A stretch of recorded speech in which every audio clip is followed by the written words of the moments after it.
मंडळी 85 85 85 झिरोवरच्या या तिन्ही स्क्रीनवर दिसणारा हा आकडा आहे 85 85 85 आणि तोच आहे महाविकास आघाडीचा तुर्तास तरी फॉर्म्युला। याच फॉर्म्युलाची प्रतीक्षा गेल्या महिन्याभरापासून होती। त्यामुळे काँग्रेस आणि ठाकरेंच्या शिवसेनेत संघर्ष होता, संबंध ताणले गेले होते, ज्यामुळे उद्धव ठाकरेंचे खासदार संजय राऊत आणि काँग्रेस प्रदेशाध्यक्ष नाना पटोले यांच्यामध्ये शाब्दिक चकमकही झाली। आणि मंडळी, ज्या फॉर्म्युलाच्या संघर्षातून महाराष्ट्र काँग्रेसनं 2 दिवस दिल्लीत मुक्काम केला, तोच महाविकास आघाडीचा विधानसभा जागा वाटपाचा फॉर्म्युला तुम्ही माझ्या पाठीमागे या 0 अवरच्या स्क्रीनवर पाहताय। 85 85 85। नमस्कार, मी विजय साळवी। 0 अवरच्या आजच्या विशेष भागात आपलं स्वागत। मंडळी, अवघ्या 60 मिनिटांपूर्वी गेल्या अनेक दिवसांपासून प्रतीक्षेत असलेली महाविकास आघाडीची संयुक्त पत्रकार परिषद पार पडली। स्थळ होतं यशवंतराव चव्हाण सेंटर। इथं संध्याकाळी काँग्रेसचे प्रदेशाध्यक्ष नाना पटोले, बाळासाहेब थोरात, विजय वडेट्टीवार, तर ठाकरेंच्या सेनेकडून खासदार संजय राऊत, खासदार अनिल देसाई हे वायबी सेंटरला पोहोचले। तिथं शरद पवार आणि त्यांच्या पक्षाचे ज्येष्ठ नेते मंडळी आधीपासूनच उपस्थित होती आणि मग जवळपास सव्वा तास बैठक चालली आणि त्याच बैठकीनंतर सर्वपक्षीय पत्रकार परिषद पार पडली आणि त्यात ही सर्वात मोठी घोषणा झाली। शेवटची बैठक आता माननीय शरद पवार साहेबांसमोर पार पडली आणि पवार साहेबांनी आम्हाला सांगितलं की मीडियासमोर जाऊन तुम्ही आता घोषणा करा। या क्षणी आम्ही इतकं सांगू की तिन्ही पक्ष हे साधारण 85 85 85 270 जागांवरती आमची पूर्ण सहमती झाली आहे। त्यांचं आता आम्ही यादीही बनवलेली आहे। उरलेल्या जागा ज्या आहेत त्या आमचे जे मित्र पक्ष आहेत त्यांची मी नावं घेतली, त्यांच्याशी आमची उद्या सकाळपासून चर्चा सुरू होईल आणि अशा तऱ्हेनं 288 जागा या महाविकास आघाडी पूर्ण ताकदीनं लढून महाराष्ट्रात सत्तेवर येईल।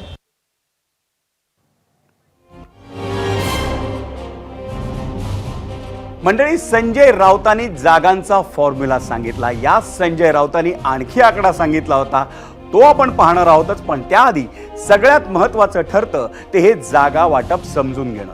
संजय राऊतांनी जसं सांगितलं तरी आज घडीला तिन्ही प्रमुख पक्षांना प्रत्येकी 85 85 85 जागा मिळाल्यात। म्हणजेच एकूण 288 पैकी 255 जागांचा प्रश्न हा निकाली निघालाय, किंबहुना मिटलाय। त्यात पुढे राऊत म्हणाले की आमचं 270 जागांवर एकमत झालंय आणि उर्वरित जागा मित्रपक्षांना सोडणार। म्हणजेच हा आकडा जो मित्रपक्षांना जाणाऱ्या जागांचा आहे तो होईल 18 आणि या घडीला तिन्ही पक्षांमध्ये 15 जागांवरचा तिढा आजही कायम आहे असं समजावं लागेल। त्यावर पुन्हा एकदा महत्त्वाच्या बैठका होऊ शकतात। गेल्या काही दिवसांचा ट्रेंड पाहिला तर काँग्रेसची आक्रमकता दिसून आली।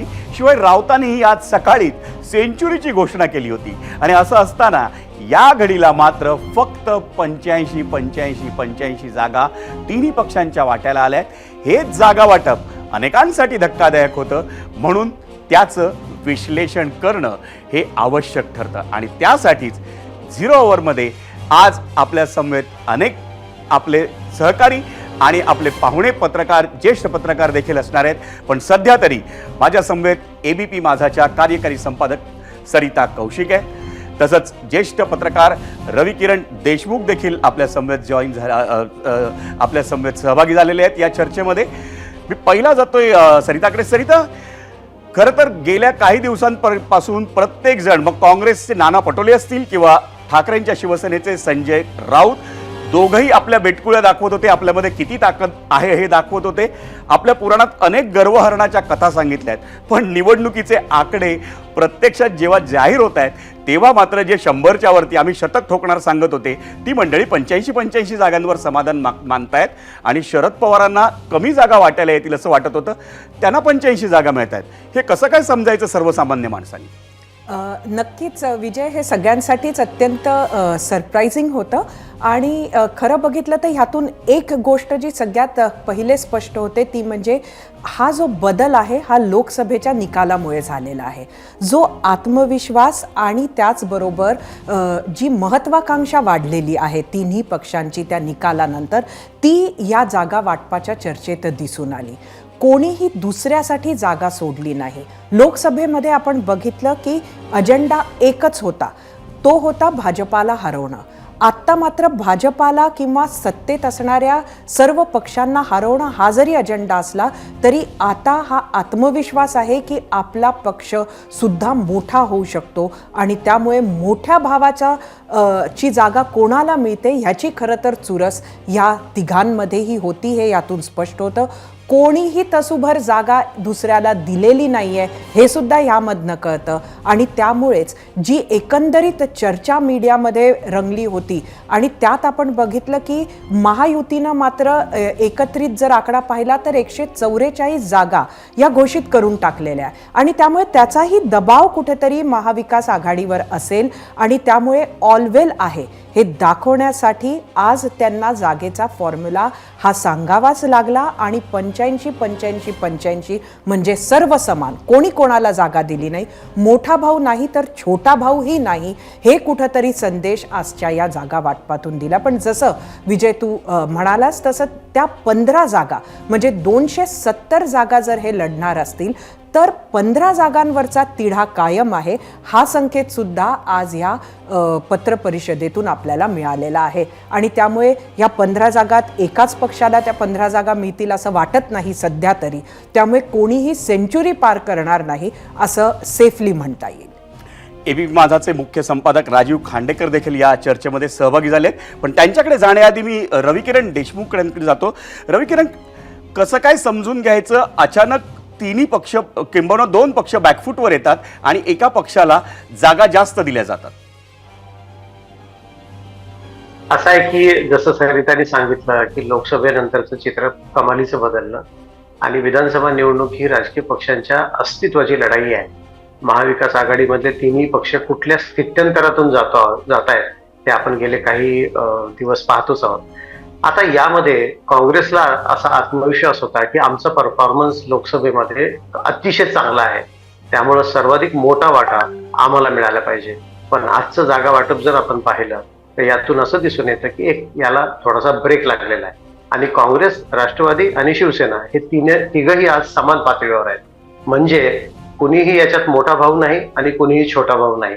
आता राहिलेल्या 15 जागांची जी चर्चा आहे त्याच्यामध्ये अधिक जागा कोणाच्या वाट्याला जातात याच्यावर खरा कळीचा मुद्दा आहे तो, आणि मला वाटतं तो अतिशय वादग्रस्त मुद्दा बाजूला ठेवून कदाचित राष्ट्रवादीचे अध्यक्ष शरद पवार यांनी यांना सांगितलेलं दिसतं की तो मुद्दा बाजूला ठेवून तुम्ही आज कुठल्याही परिस्थितीमध्ये 85-85-85चा फॉर्म्युला तुम्ही मीडियासमोर जाहीर करा आणि यातून सगळ्यांची सुटका करून टाका. मला वाटते तो फॉर्म्युला आज त्यांनी स्वीकारला. आता पुढच्या 15 जागांमध्ये हे कशा जागा वाटप करतात याच्यावरच महाविकास आघाडी मधला जो काही एक आतमध्ये जे धुमस्त आहे त्यांच्यामध्ये ते स्पष्ट होईल विजय, असं मला वाटतं. राजीव, दोघांनाही मी जवळपास एकच प्रश्न विचारला होता, पण तो प्रश्न आणखी पुढे जाऊन मी तुझ्याकडे येतो. खऱ्या अर्थानं 85-85 जागा जेव्हा सांगितल्या जातात आणि शरद पवारांच्या पक्षाच्या जागा वाढतात त्यावेळी जर काँग्रेसकडनं म्हटलं जात आहे नाना पटोले आमचे मुख्यमंत्री, संजय राऊत म्हणतायत मुख्यमंत्री पदाचा चेहरा जाहीर करा आणि ते उद्धव ठाकरेंकडे बोट दाखवतात, पण त्याचवेळी जेव्हा इस्लामपुरात जेव्हा यांची यात्रा संपते जयंत पाटलांची, तिथं देखील ह्याची सुरुवात झाली होती की जयंत पाटील हे भावी मुख्यमंत्री आहेत आमचे, हे शरद पवारांच्या राष्ट्रवादी काँग्रेसकडनं म्हटलं जात होतं. आजच्या 85-85मधून याच्या मागे शरद पवारांचं इंजेक्शन आहे का दोघांनाही, नाना पटोले आणि संजय राऊतांना? आणि त्यातून आणखी पुढची एक घटना म्हणजे होणारी घटना की राष्ट्रवादीचा देखील एखादा चेहरा पुढे येऊ शकतो आणि ते जयंत पाटील असू शकतात. नाही विजय, तू म्हणजे जे सांगितलंस ते अगदीच करेक्ट तो मुद्दा आहे. आता आपण याच्याकडं ह्या सगळ्याकडं बघताना आपण हे लक्षात घेतलं पाहिजे, म्हणजे मला आणखीन थोडं मागच न्यावं असं वाटतं की आत्ताची जी स्थिती आहे आपण हे बघितलं की शिवसेना 85 जागांवर लढतीये भाजपच्या जागा किती होत आहेत हे अजूनही आपल्याला नक्की कळलेलं नाही आहे. पण जर आपण 2014चं चित्र बघितलं तर 2014मध्ये 2014च्या निवडणुकीच्या वेळेला युती जेव्हा तुटली तेव्हा मुख्य मुद्दा जो होता तो भाजप आणि शिवसेनेमध्ये शिवसेनेचा आग्रह होता की आम्ही किमान 150 जागा लढू. हो. आणि शिवसेना 171 जागा लढायची तोपर्यंत दीर्घकाळ आणि भाजप 117 जागा लढायची. त्यावेळेला भाजपमध्ये हा आत्मविश्वास होता की शिवसेना नाही आली तरी चालेल, आम्ही त्यांना इतक्या जागा देऊ शकत नाही, देणार नाही आणि स्वतंत्रपणानं निवडणूक लढवून आम्ही स्वतःच्या बळावर महाराष्ट्रामध्ये सत्ता आणू शकतो. शिवसेनेमध्ये हा आत्मविश्वास होता की आम्ही जर भाजपनं नाही दिल्या तर आम्ही स्वतंत्र जागा लढू आणि आम्ही सत्ता स्वतःची स्थापन करू शकतो. आज जर आपण बघितलं तर हे युतीतले दोन प्रमुख पक्ष भाजप आणि शिवसेना गेल्या 10 वर्षामध्ये जर काही झालं असेल तर ते हे झालंय की ह्या दोन्ही पक्षांची 2014मध्ये जी ताकद होती ती क्षीण झाली आहे. हे आजच्या गेल्या काही दिवसांमध्ये ज्या घटना होत आहेत घडतायत ज्या घडामोडी होत आहेत त्याच्यावरून स्पष्ट होतं. आज भाजपची ही स्थिती नाही आहे की ते असं म्हणू शकतील की आम्हाला इतर कोणाची गरज नाही, आम्ही आमच्या ताकदीवर एकट्याच्या जोरावर परत सत्ता आणू, जशी त्यांना तो आत्मविश्वास 2014मध्ये होता. आणि शिवसेनेच्या मध्ये ही क्षमता नाही की त्यावेळेला त्यांनी ती जी राणा भीमदेवी थाटाची घोषणा होती की 150 जागा नाही तर आम्ही युती करणार नाही, शिवसेना आज ते म्हणू शकत नाही. या निवडणुकीमध्ये या आत्ताच्या सगळ्या घडामोडींकडे बघताना आपण हे लक्षात घेतलं पाहिजे की लोकसभेच्या निवडणुकीमधला जो परफॉर्मन्स होता त्यामध्ये मुख्यत्वे शिवसेना आणि राष्ट्रवादी काँग्रेस या दोन पक्षांमध्ये जी फूट पाडली गेली त्यात ते दोन्ही पक्ष फूट पाडून भाजप बरोबर गेले. त्याच्यामुळं उद्धव ठाकरे आणि शरद पवार या दोघांच्या बद्दल व्यक्तिशः महाराष्ट्रामध्ये सहानुभूती होती. काँग्रेसच्या बाबतीमध्ये असं काहीच घडलं नव्हतं, पण या सहानुभूतीचा फायदा काँग्रेसलाही मोठ्या प्रमाणात मिळाला आणि त्यामुळं लोकसभेच्या निवडणुकीमध्ये त्यांना मोठं यश मिळालं. आज अशी स्थिती आहे की या तिन्ही पक्षांना महाविकास आघाडीमधल्या हे माहिती आहे की जर आत्ता कोणताही म्हणजे अतिरेकीपणाचा अविवेकीपणाचा जर विचार करून काही निर्णय घेतला तर आणि जर काही वेगळा विचार केला तर हाती धुपाटण्याशिवाय काही येणार नाही. त्यामुळं काहीही असलं, कितीही मतभेद असले, जागांवरून कितीही तुम्हाला आतून काही वाटत असलं तरीसुद्धा वास्तव हे आहे की तुम्हाला जे काही आहे ते समान किंवा वाटून नीट एकमेकांचा अपमान होणार नाही अशा पद्धतीनं जर तुम्ही नाही वाटून घेतलं तर सगळंच संपून जाईल. आणि या तिन्ही पक्षांसाठी ती अस्तित्वाची लढाई असल्यामुळं की फार मग आता गोंधळ न करता जे आहे मुकाट्यानं आपसामध्ये समान वाटून घ्या. त्याच्यामध्ये हा मोठा तो छोटा वगैरे हे सगळं बाजूला ठेवा आणि एकत्रित गुण्या गोविंदानं नांदा. या पद्धतीनं आजचं हे जागा वाटप झालेलं आहे. शक्यता ही आहे की मगाशी सरिता म्हणाली की आता हे स्पष्ट दिसते की ह्या तिन्ही पक्षांमधल्या कुणालाही 100च्या पलीकडे जागा लढवता येणार नाहीत. शरद पवारांचा मात्र गेल्या काही काळांपासूनचं जर आपण पवारांचं राजकारण बघितलं तर शांत राहून गोड बोलून जे काही जास्तीत जास्त आपल्या पदरात पाडून घेण्याचे जे त्यांचं कसब आहे ते आपल्याला इथं दिसतंय. आणि त्याचा फायदा जागा वाटपामध्ये फारसा म्हणजे शिवसेना आणि काँग्रेसमध्ये जे 100च्या पलीकडे जाऊ वगैरे जे सुरू होतं ते काही न करता त्यांनी त्यांच्या एवढंच स्वतःच्या पदरात पाडून घेतलं आणि त्यांनी पुढं कायचं सुतोवाच त्यावेळेला केलेलंच आहे. त्यामुळं आत्ताची जी स्थिती होती याच्यापेक्षाही आणखीन इंटरेस्टिंग स्थिती आपल्याला निवडणुकीच्या नंतर निकालाच्या नंतर पाहायला मिळेल असं मला वाटतं. सध्या तरी शरद पवारांनी त्यांचा MCAतला BCCI मधला आणि ICCतला अनुभव आपल्या कामी लावलेला आहे असं वाटतंय. 100 नाही झाले तरी चालतील, तुम्हाला मॅच जिंकायची असं त्यांनी आपल्या मवियातल्या नेत्यांना सांगितलेलं दिसतंय. नाही विजय विजय त्याच्यामध्ये फक्त MCA आणखीन BCCI नाही, शरद पवार कबड्डी कुस्ती ह्याच्यातलेही त्यांचे जे धडे आहेत ते त्यांनी इथं गिरवलेले दिसत आहेत. त्यामुळं गोड बोलून धोबी पछाड कसा घालायचा हेही त्यांना माहिती आहे, ते त्यांनी घालून दाखवलेलं आहे. मला सरिता तुझ्याकडे यायचंय. आपण बघतोय की महाविकास आघाडीतला तिढा सुटल्याचं दाखवतायत. अजून 15 जागा बाकी आहेत, पण महायुतीमध्ये मात्र अजूनही 182 जागांवरच त्यांचं आत्तापर्यंतचं घोडं जवळपास आलेलं आहे. म्हणजे BJP 99 जागा जाहीर केल्या आहेत, शिंदेंच्या शिवसेनेने 45 आणि अजित पवारांच्या राष्ट्रवादीने 38. त्या साधारण 182 पर्यंत पोहोचतात. 106 जागा अजून त्यांच्या शिल्लक आहेत. आणि हा सगळा हिशोब लक्षात घेऊन मवियाने आज थोडीशी चाणक्य नीती वापरली. नक्कीच मवियानं चाणक्य नीती वापरली असं म्हणू शकतो, कारण आपल्याला माहिती आहे की एक जे असेसमेंट गेल्या निवडणुकीत करण्यात आलं होतं ते हे होतं की उशिरा नावं घोषित झाल्यामुळे किंवा उशिरा फॉर्म्युला ठरल्यामुळे, उशीर झाल्यामुळे जागा वाटपाचा सुद्धा नुकसान झालेलं होतं महायुतीचं. कुठंतरी महायुतीनं ह्या गोष्टीच्या पूर्ण अंडरस्टँडिंग ठेवून आपल्या वाटाघाटी केल्या असल्या तरी आता आपण मागे पडू नये हे दाखवणं सुद्धा महाविकास आघाडीला अत्यंत महत्त्वाचं होतं.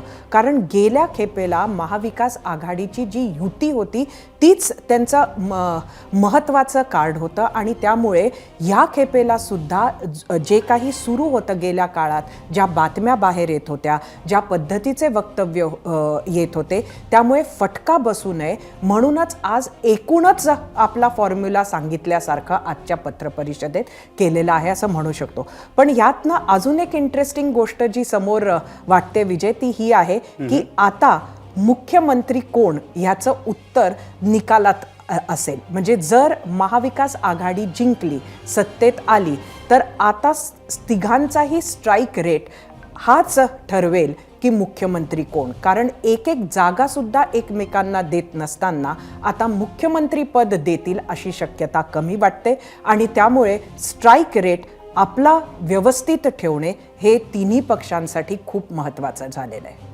विजय. रविकिरण, सरिता काय म्हणाले तुम्ही ऐकलंयत की स्ट्राईक रेट उत्तम ठेवणं तिन्ही पक्षांसाठी महत्त्वाचं आहे. या तिन्ही पक्षांनी जेव्हा आत्ता तुर्तास तरी 85 जागांवर समाधान मानलं असेल किंवा शरद पवारांना जागा वाढल्या असतील, पण त्याच वेळी त्यांनी छोटे मित्रपक्ष आहेत त्यांना 18 जागा देण्याची कबुली केली आहे. आत्ता याच्या पुढच्या काळात एक पक्ष सत्तेवर येणं असंभव दिसतंय. सध्याचं राजकारण पाहता युती आणि आघाडीचंच राजकारण यशस्वी आहे. त्यामुळे छोट्या पक्षांना आत्तापासूनच चुचकारलं जात आहे. अगदी बरोबर आहे आणि याची सुरुवात स्वतः पवारांनीच केली. आपल्याला आठवत असेल की काही दिवसांपूर्वी ते म्हणाले होते की काही पक्ष आपल्या सोबत आहेत, त्यांना आपल्याला जागा सोडाव्या लागतील. मध्ये चर्चेच्या दरम्यान असं वाटत होतं की जणू काही तिघांमध्येच जागांचं वाटप होतंय की काय. परंतु आज त्याचंही भान बहुतेक त्यांना आलं. कारण काही दिवसांपूर्वी अखिलेश यादव महाराष्ट्रात येऊन गेले आणि त्यांनी बेधडक 5 जागा जाहीर करून टाकल्या आणि त्यांच्या पक्षाने तर 12 जागा लढू म्हणून जाहीर करून टाकलं. त्यामुळं महाविकास आघाडीचं जागा वाटप पूर्ण होण्याच्या आधीच समाजवादी पार्टीने आपलं घोडं पुढे जाऊन ठेवलं. ते होणार काय असा एक प्रश्न निर्माण झाला. काल जयंत पाटील शेकापचे त्यांनी पत्रकार परिषद घेतली आणि त्यांचे उमेदवार जाहीर केले. आज त्यांचेही जवळपास 6 उमेदवार विविध ठिकाणी आहेत. मग त्या 6 या 12 असतील. 12 तर 12 देणार नाहीये, परंतु मग याच्यात जागा वाटप करताना महाविकास आघाडीला त्यांची दखल घेणं क्रमप्राप्त आहे. आज महाविकास आघाडीला स्वतःचा परफॉर्मन्स जर सुधारवायचा असेल तर त्यांना ह्या छोट्या छोट्या पक्षांना घेऊन त्यांची जी पॉकेट्स आहेत, मतदान जिथं त्यांचं जास्त आहे तिथं उमेदवार त्यांना संधी देऊन ते निवडून आणणं आणि महाविकास आघाडीची सदस्य संख्या वाढवणं हे त्यांना भाग आहे आणि हे ते दाखवणं आवश्यक होतं. म्हणूनच आज पत्रकार परिषदेत त्यांनी जाणीवपूर्वक घोषणा केली की आम्ही ह्या जागा त्यांच्यासाठी काही राखून ठेवल्यात आणि त्या आम्ही तिन्ही घटक पक्ष वेगवेगळे आम्ही त्यांच्या कोट्यातून त्या देऊ. हा त्यांना करणं आवश्यक होतं असं मला वाटतं. राजीव, दोन्हीकडे बघितलं तर या ज्या सगळ्या जागा वाटपाचं आहे तर दोन्हीकडे एक एक हेडमास्तर बसलेले आहेत. इकडे पवार आहेत तर तिकडे अमित शहा आहेत. हे हेडमास्तरांचा रोल किती महत्त्वाचा असू शकतो या सगळ्या जागा वाटपात? कारण सातत्यानं महायुतीतले दोन्ही पक्ष असतील, तिन्ही पक्ष असतील, आता शिंदे थोडेसे निलेश राणेंच्या पक्षप्रवेशामध्ये बिझी आहेत, पण आत्ता देखील फडणवीस आणि त्यांच्याबरोबर अजित पवार हे दिल्लीला भेटण्यासाठी गेलेत. या सगळ्या घडामोडी होताना बाकीच्या गोष्टी कशा राजकारणात समजून घ्यायच्या? नाही विजय, तू म्हणालास तो हेडमास्तरांचा म्हणजे तो अगदीच बरोबर आहे. गेल्या खेपेला म्हणजे लोकसभेच्या वेळेला आपण बघितलं की महायुतीच्या उमेदवारांचं कोणाला कोणती जागा मिळणार याच्यावरून शेवटपर्यंत घोंगडं भिजत राहिलं होतं. त्यावेळेला महायुतीमध्ये हा आत्मविश्वास होता की 48 पैकी आपण किमान 42 जागा लढू आणि त्या आत्मविश्वासाच्या जोरावर ठीक आहे उशीर झाला तरी हरकत नाही आपण मॅनेज करूचा तो आत्मविश्वास होता. त्यामुळं कदाचित शेवटच्या क्षणापर्यंत अनेक मतदारसंघांचं घोंगडं भिजत राहिलं. या वेळेला अजित पवारांना नेमकं माहिती आहे, ते जरी आपल्यापर्यंत आलेलं नसलं तरी सुद्धा अजित पवारांना हे माहिती आहे की त्यांना नेमक्या किती जागा मिळणार आहेत. म्हणजे त्याच्या पलीकडे फार उड्या मारण्यामध्ये अर्थ नाही हे त्यांना माहिती आहे. एकनाथ शिंदेंना ते माहिती आहे आणि भाजपला माहिती आहे की ते किती जागा लढणार आहेत. जागा एखादी ही जागा का ती जागा याच्याबद्दलचे काही मतभेद होऊ शकतात, पण जागा किती असणार हे सर्वसाधारणपणानं आता नक्की झालेलं आहे. लोकसभेच्या निवडणुकीच्या निकालानंतर त्यावेळेला महाविकास आघाडीमध्ये वातावरण थोडं नीट होतं, पण त्यामुळंच महायुतीतला हा गोंधळ लक्षात घेऊन महाविकास आघाडीमधल्या नेत्यांचं अशा चर्चा होत्या की आपण आत्तापासूनच आपल्या जागांचं वाटप करून टाकू, म्हणजे तो जो गोंधळ महायुतीचा झाला तो आपला होणार नाही. पण ते आपण करू करू करू असं करत ते शेवटच्या क्षणापर्यंत आलेत आणि अजूनही तो काही गोंधळ पूर्णपणानं मिटलेला नाही आहे. आज जे झालं आहे ते मुख्यत्वे जागा किती लढायच्या याच्याबद्दल झाले. कोणत्याच्याबद्दलचा गोंधळ तो ना मिटलेला आहे, तो ना मिटण्याची शक्यता आहे. तर त्यामुळं त्या दृष्टीनं त्या अर्थानं महायुतीमधलं वातावरण जे आहे ते त्यांच्यासाठी खूप चांगलं आहे आणि तिथल्या हेडमास्टर म्हणजे त्यांनी कठोरपणानं त्यांना जे हवं आहे ते सांगितलेलं आहे.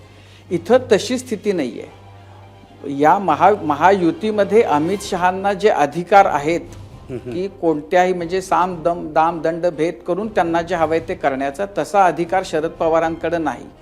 आणि त्यामुळं महाविकास आघाडीमध्ये जागा संख्या जरी ठरली असली तरी कोणत्यावरूनचा गोंधळ होण्याची शक्यता खूप जास्त आहे.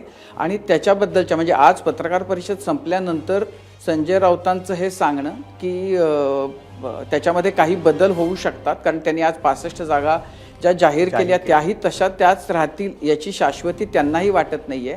तर त्यामुळं तो जो गोंधळ आहे तो महाविकास आघाडीनं जर लवकरच्या काळात मिटवला नाही तर त्यांना नक्कीच निवडणुकीमध्ये भारी पडण्याची शक्यता आहे. तुम्ही तिघही या आजच्या 0 ओव्हरच्या चर्चेमध्ये सहभागी झालात आणि आज विधानसभा निवडणुकीच्या निमित्तानं ज्या काही घडामोडी घडल्या आहेत, मग त्या महायुतीतल्या असतील किंवा महाविकास आघाडीतल्या, त्यातलं तिघांनी विश्लेषण केलं, त्यामुळे तिघांचेही आभार. रविकिरण, राजीव आणि सरिता. बोलूयात पुढच्या बातमीत. मंडळी, हे झालं 85च्या फॉर्म्युलाचं, पण आज दिवसभरात एक आकडा खूप गाजला आणि त्याचं विश्लेषण आपण केलेलं आहे. महाविकास आघाडीचं ठरण्याआधीच उद्धव ठाकरेंनी त्यांच्या शिवसेनेनं 65 उमेदवारांची यादी जाहीर केली. त्या 40पेक्षा जास्त उमेदवारांना आधीच AB फॉर्म्स देण्यात आले होते. तर आता उर्वरित बहुतांश मतदारसंघात उमेदवारांच्या नावाची यादी ही प्रसिद्ध करण्यात आली आहे. शिवसेनेतल्या ठाकरे गटानं 15 पैकी 14 आमदारांना पुन्हा पहिल्या यादीमध्ये स्थान दिलंय. मुंबईतल्या 13 मतदारसंघांमधील उमेदवार शिवसेनेतल्या ठाकरे गटाकडून जाहीर करण्यात आले. त्यामध्ये आदित्य ठाकरेंना वरळी मतदारसंघातून उमेदवारी देण्यात आली आहे, पण शिवडी विधानसभा मतदारसंघाचे विद्यमान आमदार अजय चौधरी यांना अजूनही वेटिंगवर ठेवण्यात आले. त्यामुळे शिवडी विधानसभा मतदारसंघात अजय चौधरी की सुधीर साळवी हा सस्पेन्स अजूनही कायम आहे. पण आधीच महाविकास आघाडीचं जागा वाटप जाहीर होण्याआधी संजय राऊतांनी एक अजब विधान केलं होतं. ठाकरे गट यंदाच्या निवडणुकीत सेंचुरी गाठेल असं राऊतांनी वक्तव्य केलं होतं.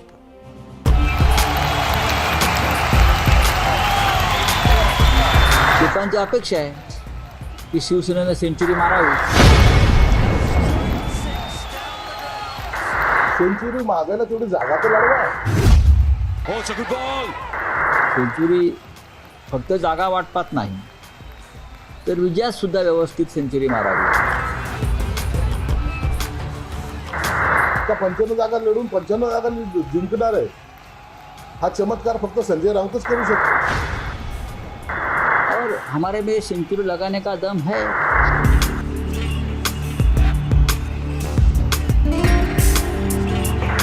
परती सेंचुरी मारतात. अब लगाएंगे. मुंबई में क्रिकेट बहुत अच्छा खेला जाता है और देखा जाता है और सेंचुरी को बहुत महत्व है. आणि संजय राऊतांच्या याच वक्तव्यावर होता आपला आजचा प्रश्न आणि तो पाहण्यासाठी जाऊयात पोल सेंटर.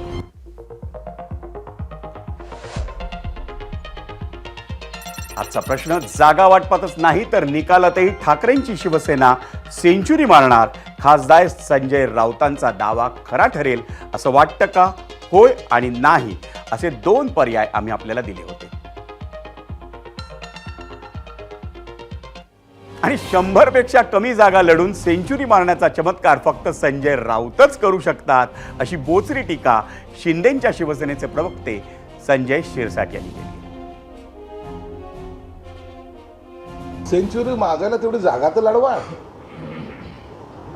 कसली सेंचुरी मारतात? आता जे तुमच्या माध्यमातून येते तर त्याला मॅक्झिमम 95 जागा देतात आणि सेंचुरी 100ला म्हणतात. त्याला हेही कळायला तर पाहिजे का 55 जागा लढून 95 जागा जिंकणार आहे. हा चमत्कार फक्त संजय राऊतच करू शकतो. म्हणून त्यांच्यावर विश्वास ठेवू नका. या सर्वांची मिळून जरी सेंचुरी झाली तर ती 100ची होते. बाकी 188 जागावर आम्ही आहोत याचं भान त्यांनी राखलं पाहिजे. म्हणून येणारी सत्ता ही माहितीचीच असणार. म्हणजे 0 ओव्हरमध्ये आम्ही आपल्याला 2 प्रश्न विचारतो सोशल मीडियाच्या माध्यमातून आणि त्यातल्या पहिल्या प्रश्नावर सर्वसामान्य प्रेक्षकांनी नागरिकांनी काय प्रतिक्रिया दिल्यात पाहूया मीडिया सेंटर. आपला आजचा प्रश्न होता, जागा वाटपतच नाही तर निकालातही ठाकरेंची शिवसेना सेंचुरी मारणार, खासदार संजय राऊतांचा दावा खरा ठरेल असं वाटतं का? होय आणि नाही असे 2 पर्याय होते. आपण पहिल्यांदा पाहूया त्याच्यावर प्रतिक्रिया काय आल्या. महेश शिंदे म्हणतात, नक्कीच सेंचुरी मारणार आणि महाराष्ट्रात शिवसेना उभाठा हा 2 नंबरचा पक्ष होणार. ही काळ्या दगडावरची पांढरी रेग आहे, आतुरता फक्त निकालाची. यूट्यूबवर भास्कर करडे म्हणतायत, उद्धव ठाकरे गट 100 जागा लढणार नाही हे निश्चित असताना 100 जागा निवडून कशा येतील हे संजय राऊतच सांगू शकतात. फेसबुकवर समीर मडकर म्हणतायत, अजिबात शक्य नाही. इंस्टाग्रामवर श्रेयस कारेकर म्हणतायत, 95 जागांवर उमेदवार दिले आहेत, त्यात कशी सेंचुरी मारणार?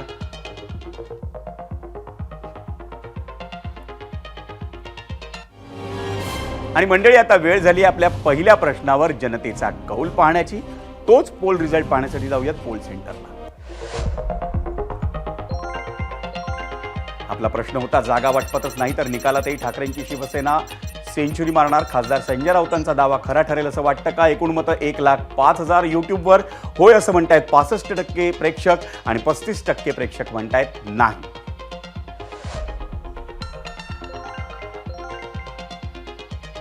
एक्सवर आपण बघतोय कौल काय येतोय तो. 32% प्रेक्षक म्हणतायत होय आणि 68% प्रेक्षक म्हणतायत नाही.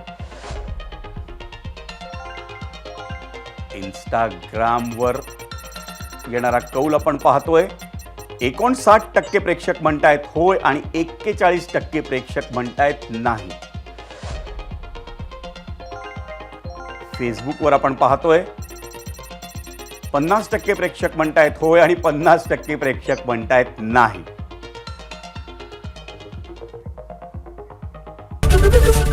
एबीपी माझा, उघडा डोळे बघा नीट.